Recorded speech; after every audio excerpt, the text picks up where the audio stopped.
Okay, I'm going to do a quick video on multiplying or dividing fractions. So you have these two buttons at the top of your calculator. This would be a whole unit and a fraction, so that would be our mixed number. And this one here would be just a fraction. So on the blue buttons. So let's say we have just a fraction. So when you turn on your calculator, always make sure you clear it out first. Nothing else is on there.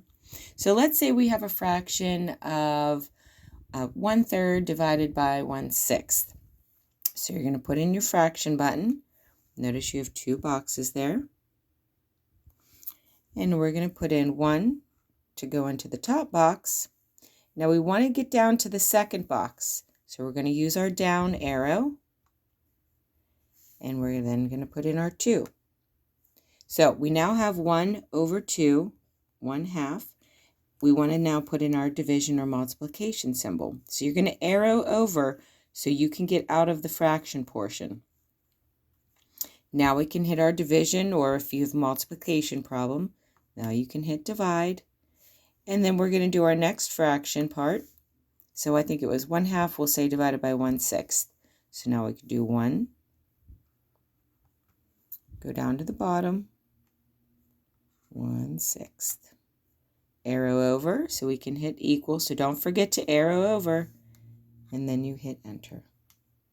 And so it becomes a whole number 3. So 1/2 divided by 1/6 is 3. All right, let's try a mixed number. So let's say we're going to take 10 and 1/4. So I'm going to put a whole 10. So see, I have a whole number 10. Arrow over. And we'll say 2/10 here.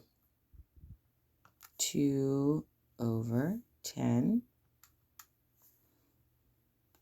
All right, so now we have our mixed number. We got a whole number 10 and then 2/10. So there's an 11th item, but there's only fractions of it. 2 pieces out of 10 pieces.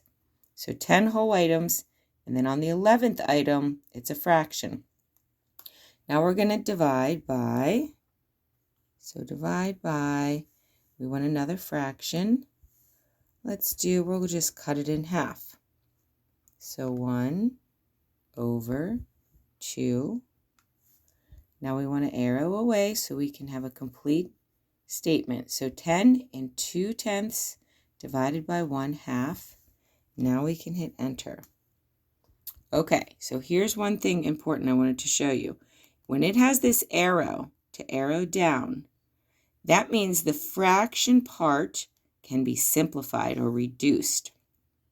So we know if we cut it in half, we could do 2/5. But we want to see what the calculator shows us. So if you ever see that arrow to put something into simplest form, this SIMP is to simplify. So you'll hit the SIMP and see it's saying it's taking this answer and it's now going to simplify. So you'll hit the enter button. And there you go.